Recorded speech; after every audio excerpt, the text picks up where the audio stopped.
Mesdames et messieurs, bonsoir et soyez les bienvenus pour cette nouvelle édition de notre journal de 22 heures à la une dans l'actualité. À la une dans l'actualité nationale, célébration de la journée mondiale de la douane.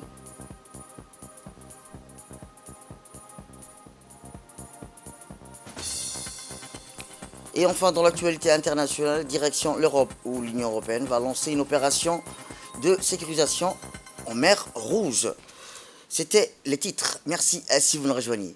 Eh bien, sous le haut patronage du Premier ministre de la République, par intérim, M. Ali Hassan Bahdon, la Direction générale des douanes et droits indirects a célébré en grande pompe la journée internationale de la douane. Cet événement annuel a vu la participation de plusieurs membres du gouvernement, dont le ministre du Budget, Sibani Ibrahim Roble, des parlementaires ainsi que de nombreuses personnalités civiles et militaires. Ayant pour thème cette année une douane mobilisant ses partenaires historiques et nouveaux autour d'objectifs clairs.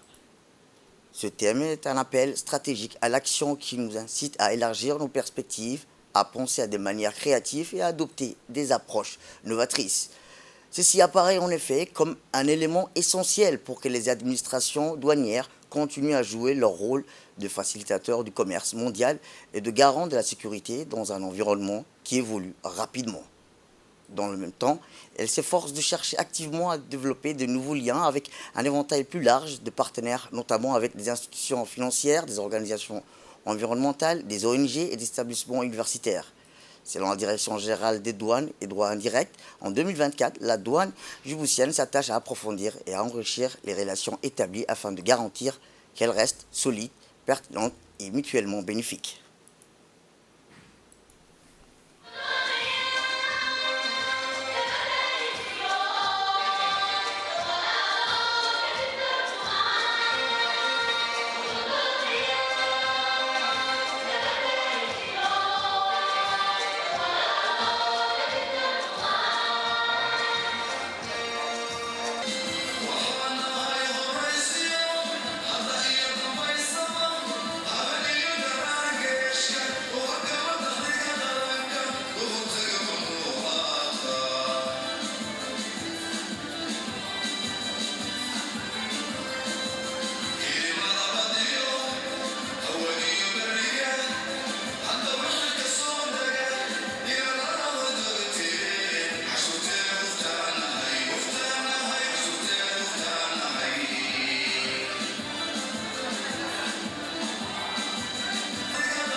La fin de la cérémonie a été marquée par la remise de certificats des personnalités civiles et militaires, partenaires historiques de la douane, mais également des agents et membres de l'administration douanière qui se sont distingués non seulement par leur engagement au service de la promotion des métiers de la douane, mais leur contribution au renforcement de la qualité des prestations aux usagers.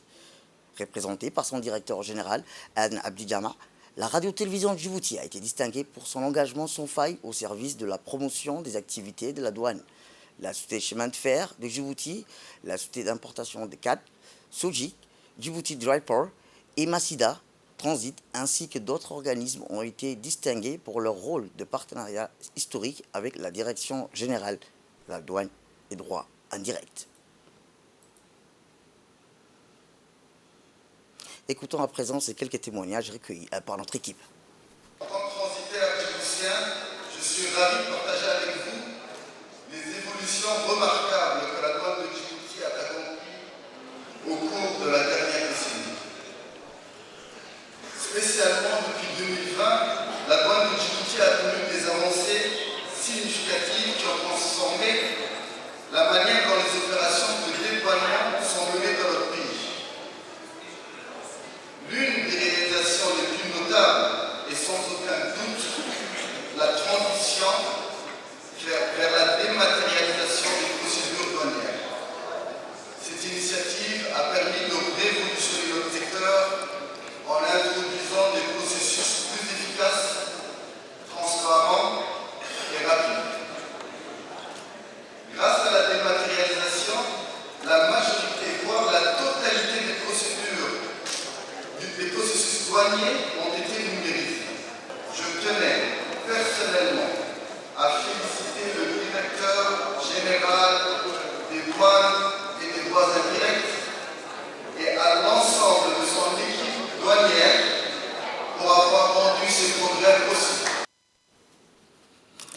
voici les propos de l'expert et de l'ambassadrice de l'Union européenne lors de la célébration en grande pompe de la Journée internationale de la douane qui s'est tenue au Camp Peschky Palace.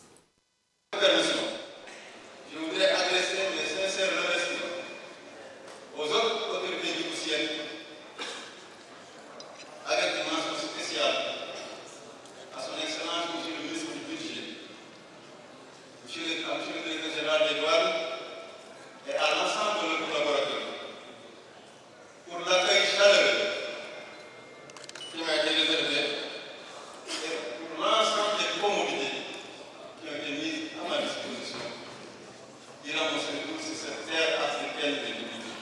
Souhaitant une très bonne fête à toute la famille douanière, en communion avec ses partenaires, comme le mentionne le thème actuel de la Journée internationale. Je terminerai mon propos en vous donnant rendez-vous les 4 et 5 février avec la tenue de cet important atelier sur les côtes de la contrebande,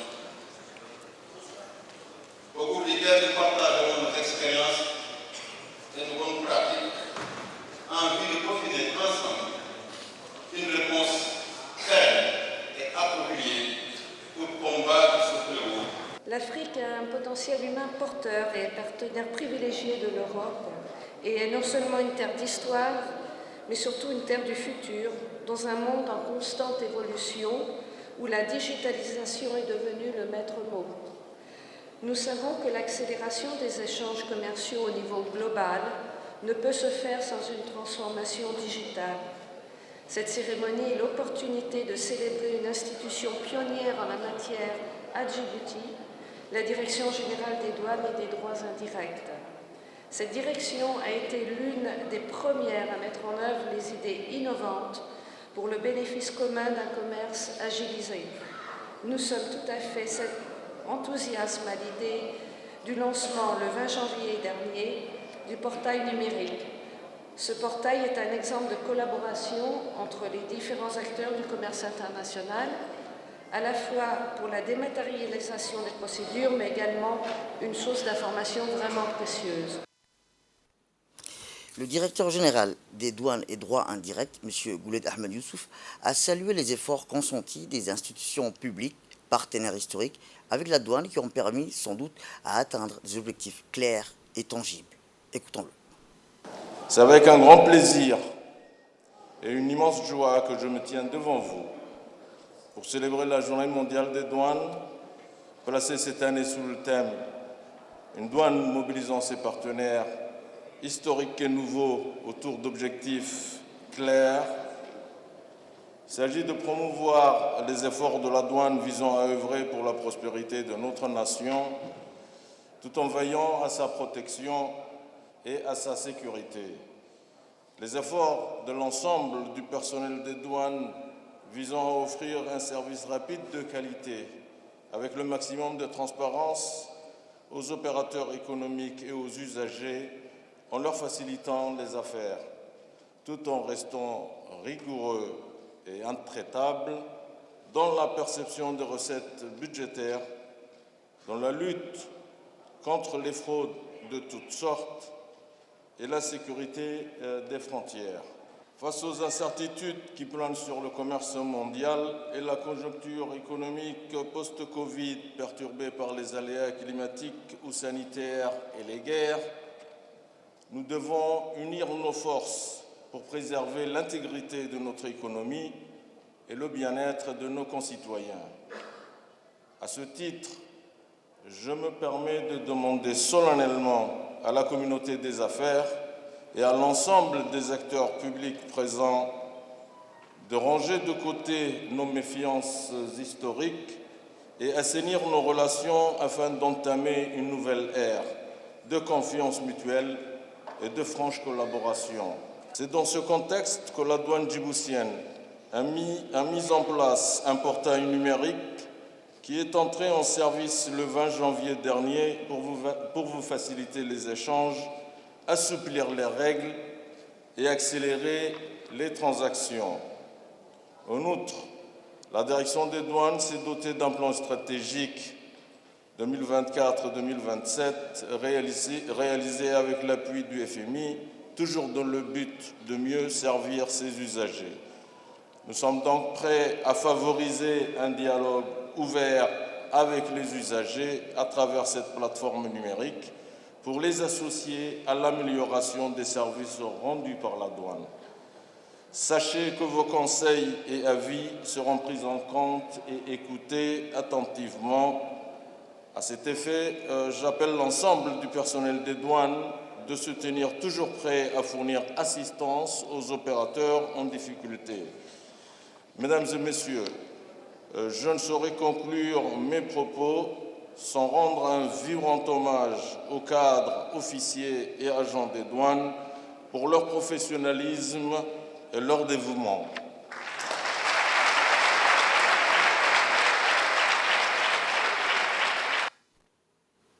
De son côté, le ministre du Budget, M. Ousmane Ibrahim Roble, a rendu dans la foulée un hommage appuyé aux hommes et femmes qui composent l'institution douanière et dont les efforts au quotidien sont justement ce qui empêche que les recettes de l'État soient entamées par la prolifération de la contrebande, la fraude illicite. Cette journée, créée en 1983 par l'Organisation mondiale des douanes, est célébrée régulièrement à Djibouti, à l'instar de toutes les administrations douanières du monde entier. Elle demeure l'occasion unique de reconnaître le travail essentiel que les agents des douanes accomplissent chaque jour, chaque heure, chaque minute, avec dévouement et loyauté. Saluer les performances enregistrées, mais aussi de nous projeter vers l'avenir. C'est aussi une opportunité pour affirmer notre vision, notre ambition, notre engagement, mais surtout et surtout, c'est un événement chargé d'émotions, de retrouvailles et de reconnaissance du devoir accompli. La Direction générale des douanes et des droits indirects joue un rôle efficace et important dans la mise en œuvre de la politique économique en contribuant à la protection de l'économie par la collecte des taxes et des droits de douane sur les importations et les exportations nationales et par l'attraction des investissements. Ce qui contribue à la croissance économique et à la stabilité financière de notre pays.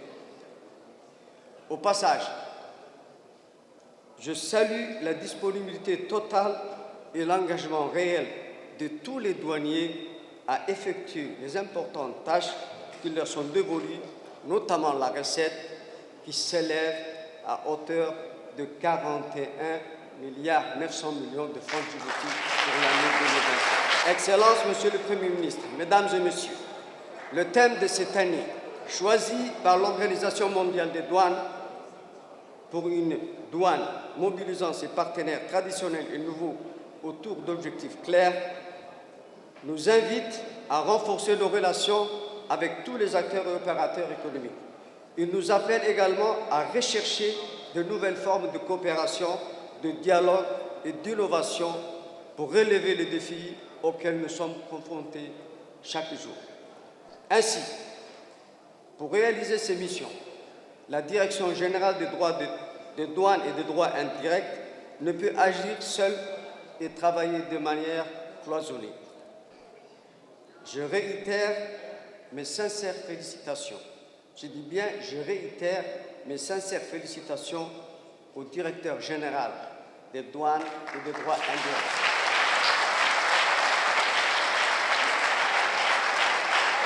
J'évoque également son équipe.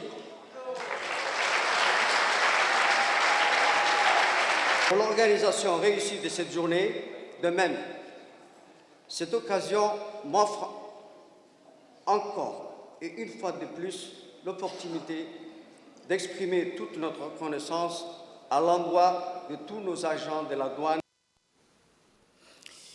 Et enfin, le Premier ministre et ministre de la Justice, le Premier ministre par intérim et ministre de la Justice, M. Ali Hassan Bahdoun, a salué à son tour le travail de modernisation entrepris depuis de longues années par l'administration douanière dans le souci d'être en phase avec les défis de notre époque. Voici un extrait de son discours. Cette journée est placée cette année sous le thème pour une douane mobilisant ses partenaires historiques et nouveaux autour d'objectifs clairs.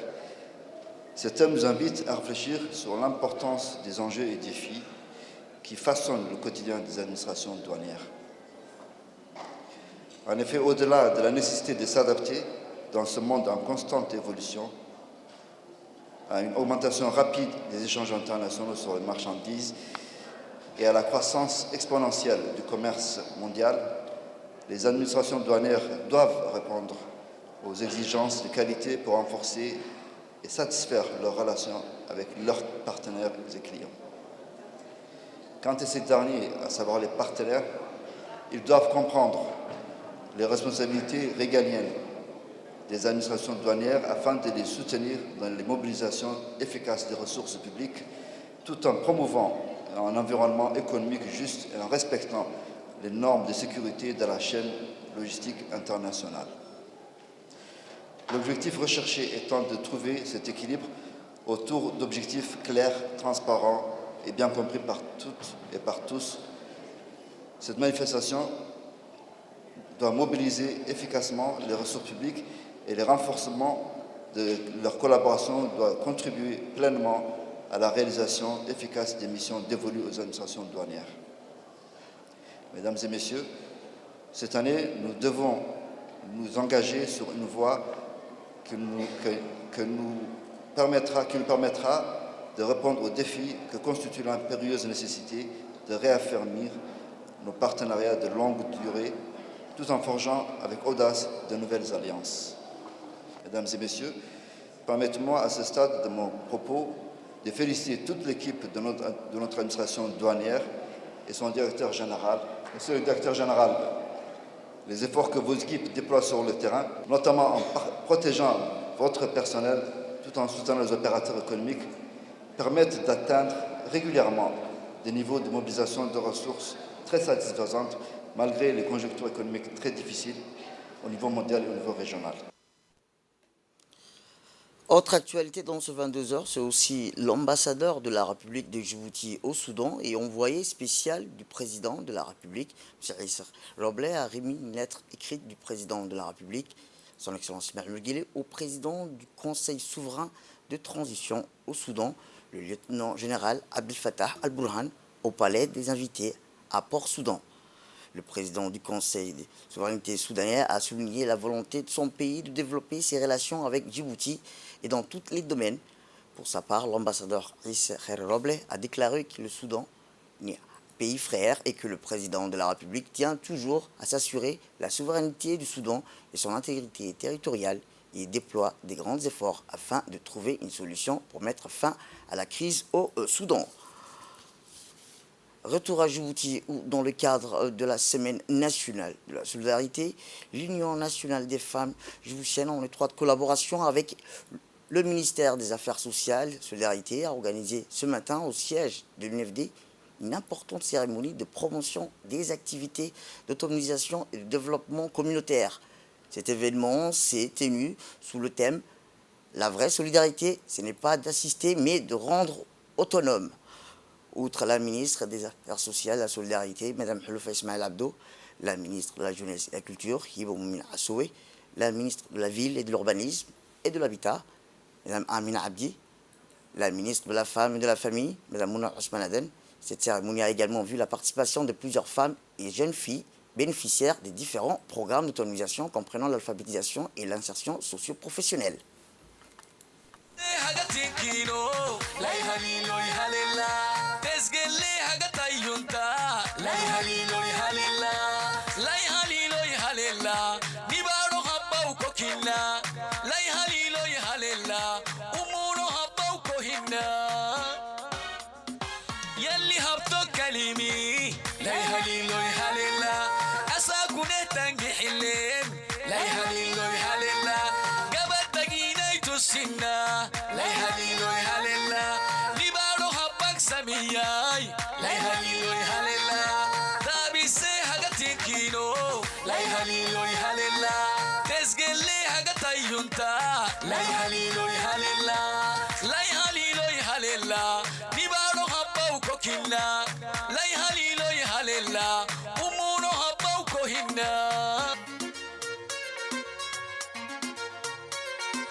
Eh bien, ce programme servira d'appui à des ménages à la création d'activités génératrices de revenus pour assurer une autonomisation et une résilience des communautés vulnérables. Écoutons à présent la représentante du PAM. Aujourd'hui est un jour très important pour nous. C'est l'occasion pour nous de faire le poids, mais aussi de rappeler l'impact des actions que nous menons ensemble pour améliorer les conditions de vie des populations vulnérables. Pour réaliser notre vision commune, le programme alimentaire mondial mis en œuvre avec le gouvernement de Djibouti, des programmes sociaux basés sur la vision 2035. Par son soutien financier, l'Union européenne nous a permis de concrétiser ces projets pour les populations ciblées, c'est-à-dire ménages djiboutiens et ménages réfugiés, jeunes adultes et jeunes en décrochage scolaire. À travers ces différentes interventions qui sont complémentaires au programme national de solidarité famille, notre soin est de permettre aux ménages vulnérables d'avoir un mieux accès à une alimentation et plus équilibrée et être des acteurs de développement de Djibouti. Eh bien, l'accent était mis sur la collaboration de l'UNFD pour la vulgarisation et la sensibilisation des communautés sur les projets et les actions entreprises à leur égard. Écoutons la secrétaire générale de l'UNFD. La semaine des solidarités est l'occasion pour le ministère des Affaires sociales et de la solidarité et ses partenaires d'évaluer les accomplissements significatifs et de se projeter vers l'avenir dans la lutte contre la pauvreté et l'exclusion sociale. Excellence, Madame la ministre des Affaires sociales et des solidarités, comme vous le savez, l'Union nationale des femmes djiboutiennes s'est toujours positionnée comme acteur et interlocuteur incontournable de la société civile pour accompagner les efforts du gouvernement dans l'atteinte de ses objectifs de développement social et de lutte contre la pauvreté.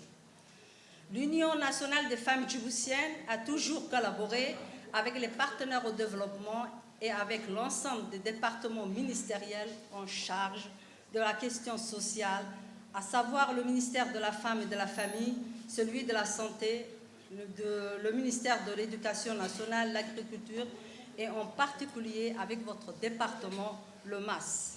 Le ministère des Affaires sociales et de la solidarité a initié un partenariat de taille avec l'UNFD en comptant ainsi sur ses atouts et son expertise dans la mise en œuvre d'un grand nombre de programmes sociaux, notamment le PNA, Programme national d'alphabétisation, qui est actuellement à son 6e année de fonctionnement et qui s'est élargi à la fois géographiquement, mais également sur le plan de l'offre, des contenus et des qualités des apprentissages.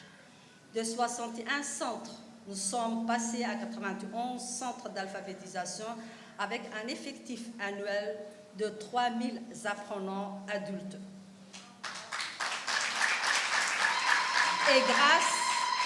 Et grâce à votre appui, nous avons pu introduire l'enseignement de l'arabe sollicité par les apprenants. Le PITCH, programme intégré de transfert monétaire et de renforcement du capital humain, où l'UNFD intervient dans son volet sur les mesures d'accompagnement des bénéficiaires.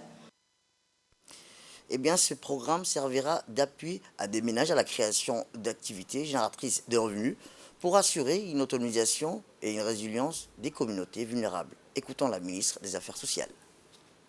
C'est pour moi, bien sûr, un immense plaisir et un privilège de prendre part à ce matin donc à cette cérémonie qui, comme on dit, la solidarité, qui nous réunit autour de la solidarité.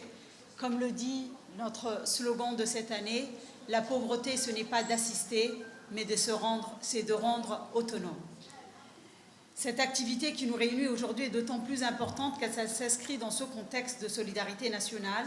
C'est à la fois un moment privilégié de communication, de vulgarisation de la politique sociale du gouvernement initiée par le président de la République, Al-Hajj Ismaïl Omar Guelleh.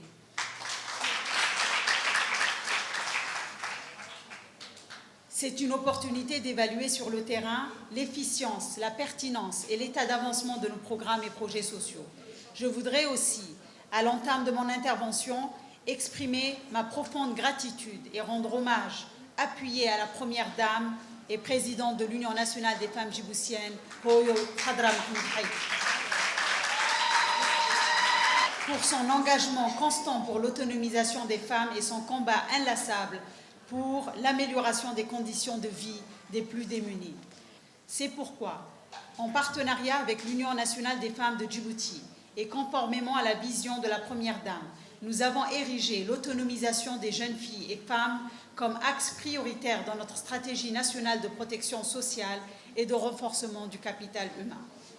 Ainsi, pour notre part, nous avons mis en œuvre un ensemble de mesures complémentaires d'inclusion destinées à soutenir et à renforcer l'autonomisation des ménages vulnérables, comme le projet d'accès au microcrédit, notamment les crédits à taux zéro pour les femmes entrepreneurs désireuses de développer des activités génératrices de revenus.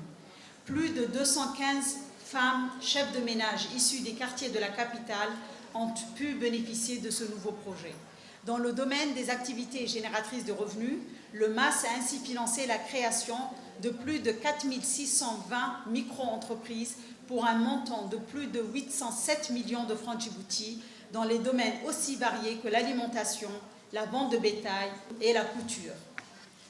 Aussi, et en partenariat avec le ministère de la Femme et de la Famille et l'Union nationale des femmes de Djibouti, et dans le domaine toujours de l'autonomisation des communautés, le MAS et l'ADDS ont pu constituer 1500 groupements d'entraide et par affinité, qu'on appelle les GEA, et plus de 100 caisses rurales d'épargne et de crédit, qu'on appelle les CREC, afin de contribuer au renforcement de la résilience des communautés et surtout des communautés rurales. Je conclurai par la citation, bien sûr, de la Première Dame, « Quand la femme est active, la pauvreté est passive ». Juste après la cérémonie de promotion des activités d'autonomisation et de développement communautaire qui avait pour thème la vraie solidarité, ce n'est pas d'assister mais de rendre autonome. S'en est suivi une cérémonie de remise des certificats et des kits aux lauréats de l'alphabétisation et aux jeunes filles formées. Ces certificats et ces kits vont permettre à ces jeunes de démarrer leur activité puisqu'elles ont suivi une formation professionnelle et technique, des formations adaptées aux besoins du marché du travail.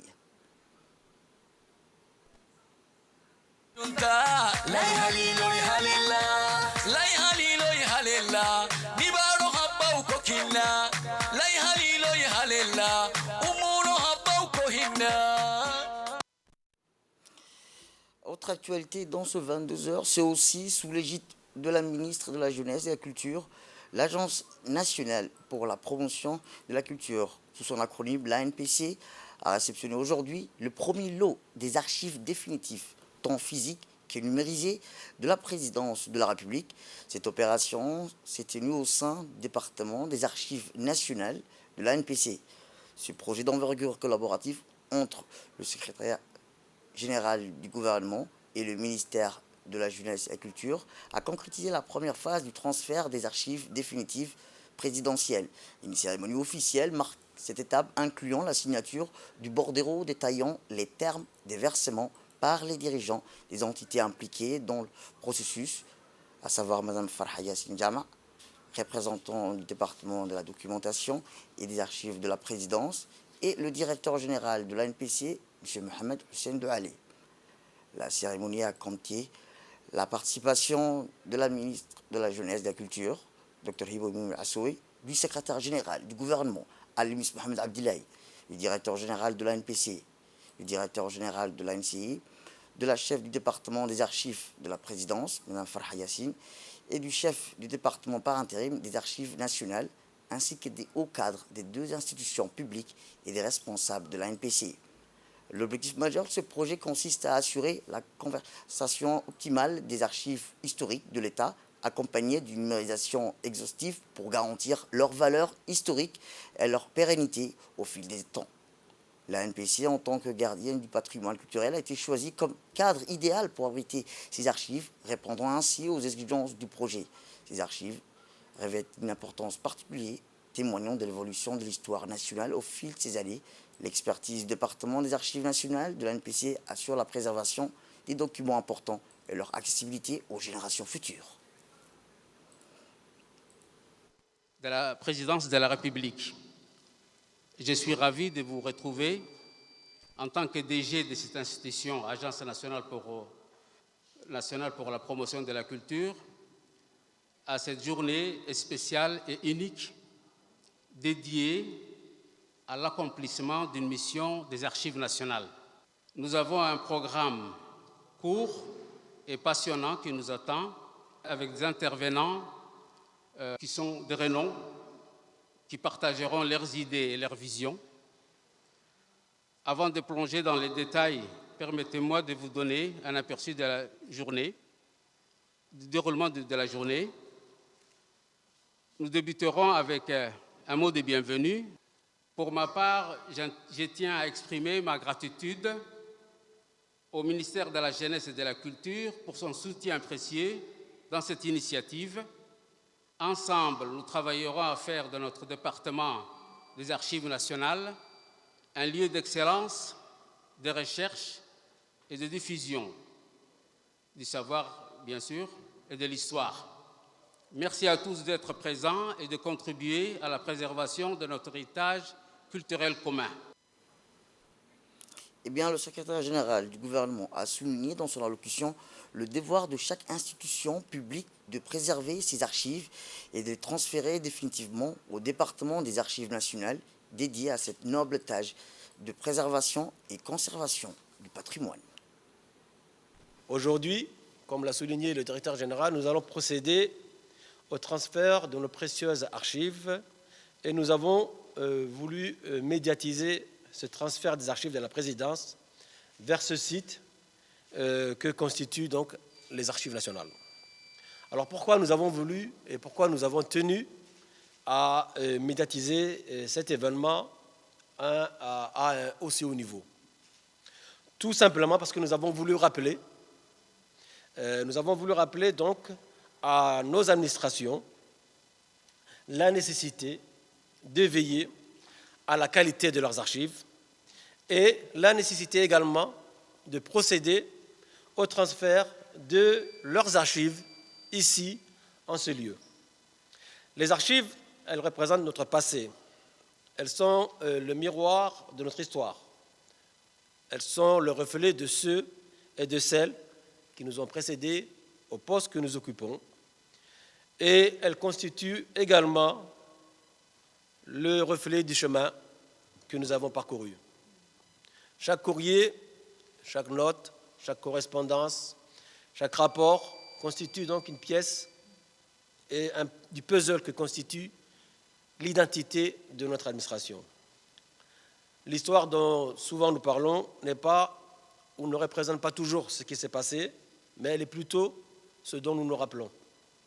Et en cela, les archives ont leur importance.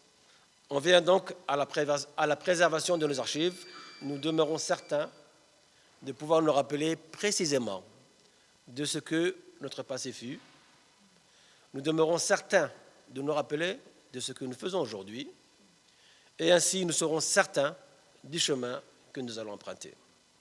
C'est pourquoi le fait de préserver nos archives n'est pas simplement un devoir, c'est aussi une marque de respect pour les efforts passés.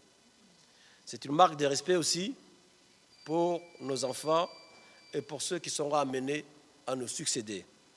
À eux, nous allons laisser cet héritage pour qu'ils puissent s'inspirer du travail de ceux qui nous ont précédés, pour qu'ils puissent s'inspirer également de notre travail et de votre travail.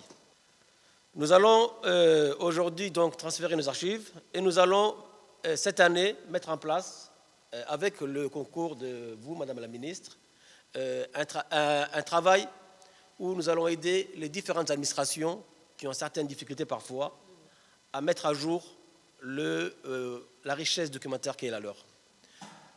Et nous allons également, avec votre concours, Madame la Ministre, réaliser, Inch'Allah Ta'ala, le 15 février, un atelier national sur l'archivage.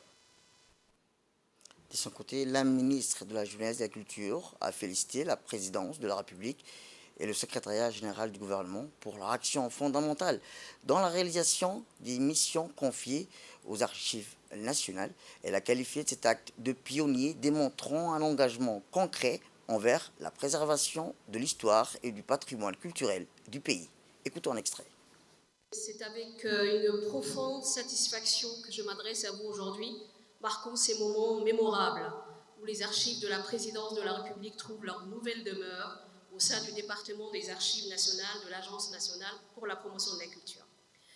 Je souhaite tout d'abord exprimer mes plus sincères remerciements au président de la République, son Excellence El-Hajj Ismaïl Omar Guelleh, pour qui la question des archives nationales est une question ô combien importante au sein de la politique culturelle de notre pays et qui nous honore en nous accordant sa confiance et son plein soutien pour des réalisations rapides et probantes. Mes remerciements vont aussi bien sûr au secrétaire général du gouvernement et les équipes qui ont travaillé sous sa houlette à la digitalisation de ces archives de la présidence que nous accueillons aujourd'hui pour avoir été le pionnier dans cette démarche essentielle de versement d'archives à l'AN, aux archives nationales.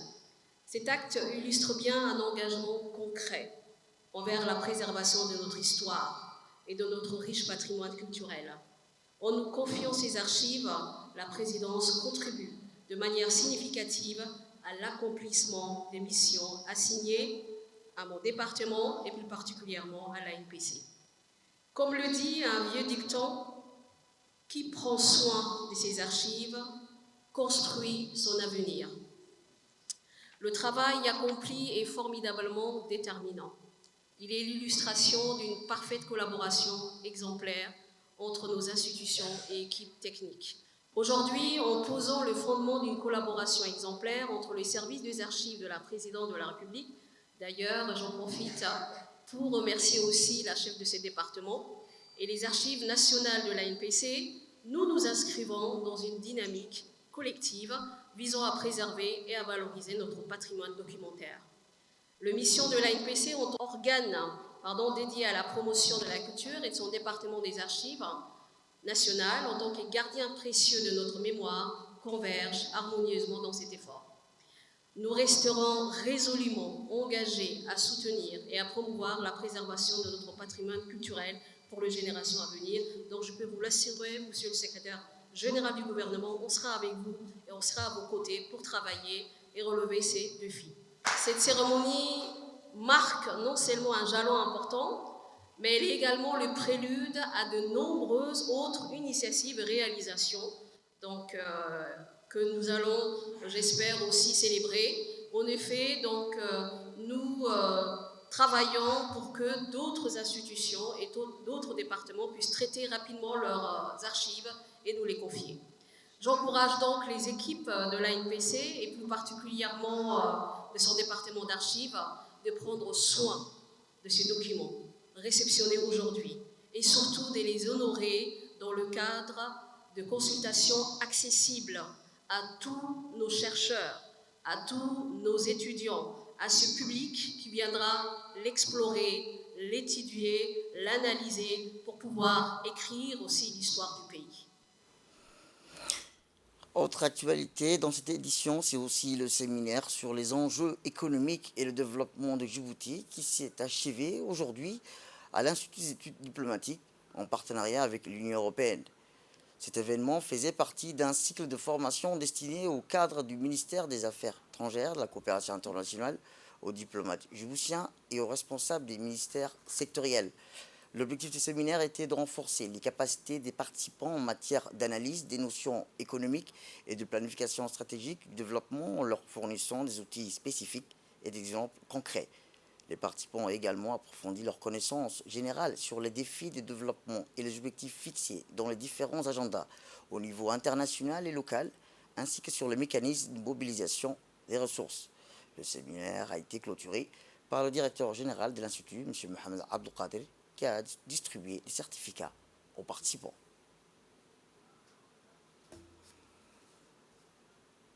Partager et échanger des expériences et des connaissances sur les enjeux économiques et de développement pour Djibouti.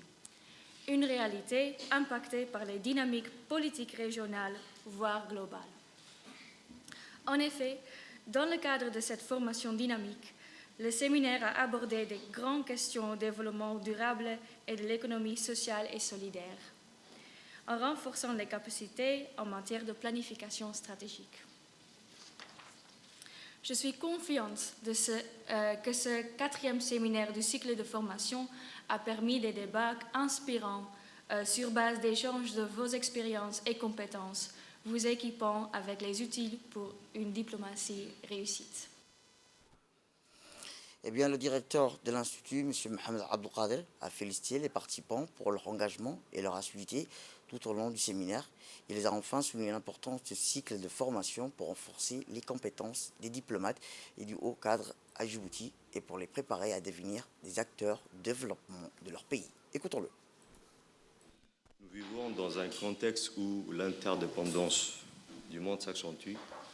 La coopération internationale entre les pays qui partagent les mêmes valeurs. La coopération entre les pays qui partagent les mêmes valeurs universelles, à savoir la paix, la démocratie, les droits de l'homme, deviennent une nécessité impérieuse pour lutter contre les défis mondiaux qui sont le terrorisme, le réfugié, les questions des réfugiés, les questions relatives aussi au changement climatique qui prennent une grande importance. C'est pourquoi la proposition de cette thématique a suscité un réel engouement auprès de nos cadres et participants. Ce programme concourt ainsi justement au renforcement de capital humain hautement important pour notre gouvernement, dans le cadre de la vision 2035 et de ses plans quinquennaux. Grâce à ce partenariat entre le consortium COSPE et NIRAS, il lui a aidé à franchir une nouvelle étape importante dans le renforcement et la modernisation du pôle de relations internationales et stratégie de l'UED. Les deux sous-préfectures du 1er et 2e arrondissement, en collaboration avec la direction de la voirie et la police, ont tenu conjointement ce matin une réunion de concertation d'une nouvelle stratégie de lutte contre l'insalubrité dans la salle de réunion des deux sous-préfectures. Cette rencontre a vu également la participation du sous-préfet du 1er arrondissement, M. Abdi Hassan, du sous-préfet du 2e arrondissement, M. Aïb Hared, du sous-directeur de la voirie de Djibouti, les responsables des deux arrondissements, les notables, les présidents des conseils des quartiers, les responsables de la commune de Blaos, ainsi que les responsables des CDC des différents quartiers de la commune de Blaos. En effet, l'objectif de la réunion a été de mettre en place un mécanisme de gestion des quartiers répondant aux préoccupations des habitants, mais également d'élaborer un plan d'action élargi sur plusieurs domaines pour le bien-être de la population. La réunion s'inscrit dans le cadre de la mise en place d'une nouvelle méthode de gestion des déchets ménagers et solides. À l'issue de cette réunion, les conseils des quartiers, les élus locaux et les responsables des centres ont soulevé plusieurs sujets importants, à savoir la situation de l'insalubrité urbaine qui prévaut dans la capitale et les dépôts des déchets dans la rue, ainsi que la recherche de solutions durables à ce problème qui prend des proportions, ont-ils indiqué, inquiétantes. Fait divers à présent, battant pavillon du Sri Lanka qui avait quitté le port de Djibouti mercredi dernier à destination du Yémen a été victime d'un naufrage au large de Ras Bir avec un équipage au nombre de 5, tous d'origine yéménite. Eh bien, la garde-côte djiboutienne et la marine nationale sont immédiatement intervenus sur le lieu du naufrage et ont pu secourir et sauver l'équipage du Boutre. Lors de l'enquête confiée à la brigade de recherche et d'investigation des affaires judiciaires, le pilote du Boutre a déclaré que durant leur navigation au large de Ras Bir, une partie de la coque située sous le moteur s'est subitement détachée et a ainsi causé une avarie importante d'où l'eau s'est engouffrée, ce qui a causé le naufrage du Boutre. Selon le manifeste du sortie, le Boutre transportait diverses marchandises telles que 8875 cartons de pesticides, plus de 2000 haricots en sac, plus de 690 cartons de produits cosmétiques. La garde-côte djiboutienne et la marine nationale sont engagées dans une opération importante pour tenter de récupérer la cargaison qui s'est échouée sur une plage et dont les pesticides représentent la plus grave menace pour la faune et la flore marine. Sport pour clore l'actualité nationale. Dans le cadre de la 23e édition du semi-marathon prévu demain à Djibouti, les athlètes djiboutiens sont arrivés hier après-midi et préparent avec détermination à participer à cet événement sportif de renommée du semi-marathon de Djibouti prévu demain. Cette 23e édition du semi-marathon représente bien plus qu'une simple compétition pour ces sportifs engagés. C'est une opportunité de démontrer leur endurance, leur discipline et leur dévouement envers leur pays. Fortement déterminés, les athlètes se disent prêts à relever le défi et à porter haut les couleurs nationales. Ils expriment leur profonde gratitude envers le président de la République, son Excellence Ismaël Omar Guelleh, pour son soutien inestimable à travers la bourse IOG et le secrétariat d'État chargé des sports pour son engagement auprès des athlètes sportifs de haut niveau.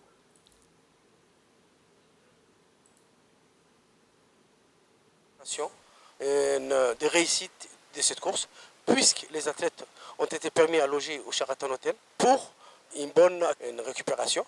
Et tout ça sous la cohésion du ministère, de la fédération, du comité olympique. C'est rare de trouver des fois des grands hôtels comme ça, mais les athlètes sont logés au Sheraton et je remercie le ministère qui a pu prendre en charge tout ça. Dans le cadre de la lutte contre le trafic des produits stupéfiants, les gendarmes de la brigade routière de PK12 ont réalisé un joli coup de filet ayant abouti à la saisie de 12 kg d'herbe de cannabis. Tout a commencé de l'exploitation d'un renseignement faisant état de l'acheminement depuis la frontière d'une cargaison des stupéfiants à destination de Djibouti. Les gendarmes réalisent donc ce qu'on appelle dans le jargon une transaction surveillée faisant à pister la marchandise illicite jusqu'aux trafiquants au lieu d'arrêter uniquement les transporteurs. C'est dans cette optique que le trafiquant présumé a été logé dans une habitation servant de point de chute dans la commune de Balbala. Ainsi, avec l'assistance de la brigade territorialement compétente, les enquêteurs mettent la main sur le trafiquant présumé ainsi que sur deux de ses complices, dont le transporteur présumé. La perquisition effectuée permet la découverte de 50 tasses d'herbe de cannabis, soit 12 kg, et d'une valeur marchande de plus de 750 000 francs de Djibouti. Ces produits stupéfiants étaient destinés à être écoulés dans les établissements scolaires et du secteur. Déférés devant le procureur de la République, les 3 mis en cause ont été écroués à la prison civile de Gabot. Régional à présent, direction la Somalie, où un mois après le début du championnat de football des régions de l'intérieur de la Somalie, le stadium de Mogadiscio a accueilli dans l'après-midi du 29 janvier dernier le match final de cette compétition qui a opposé l'équipe de la région de Galmudug à celle de Hirshabelle. Après un match très serré, l'équipe de la région de Galmudug a remporté le trophée après une séance de tir au but. Cet événement sportif annuel s'est fait remarquer ces derniers temps de par l'importance donnée par les footballeurs et ses supporters. Lors du match final, qui a démontré aussi l'espoir de stabilité que connaissent la ville de Mogadiscio, a réuni plus de 60 000 supporters venus des différents quartiers de la ville de Mogadiscio et les régions de l'intérieur de la Somalie.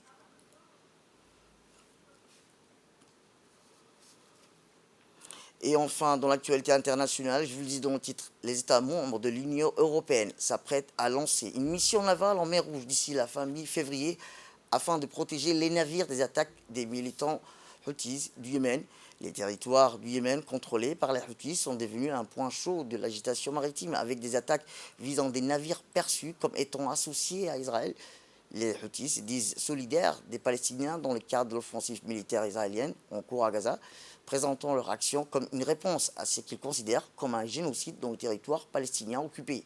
Environ 40% des échanges commerciaux de l'Union européenne avec les pays d'Asie et du Moyen-Orient passent par les eaux de la mer Rouge, ce qui rend la région stratégiquement vitale pour l'Union européenne. L'accent mis par la pression sur la sécurité maritime s'inscrit dans le cadre des efforts plus larges déployés par l'Union européenne pour préserver ses intérêts économiques et garantir la sécurité de la navigation sur les itinéraires commerciaux essentiels. C'est tout pour cette édition. Merci à vous de nous avoir suivis. Restez avec nous pour la suite de notre programme télévisé. Le programme continue sur Télé Djibouti et bon week-end à vous.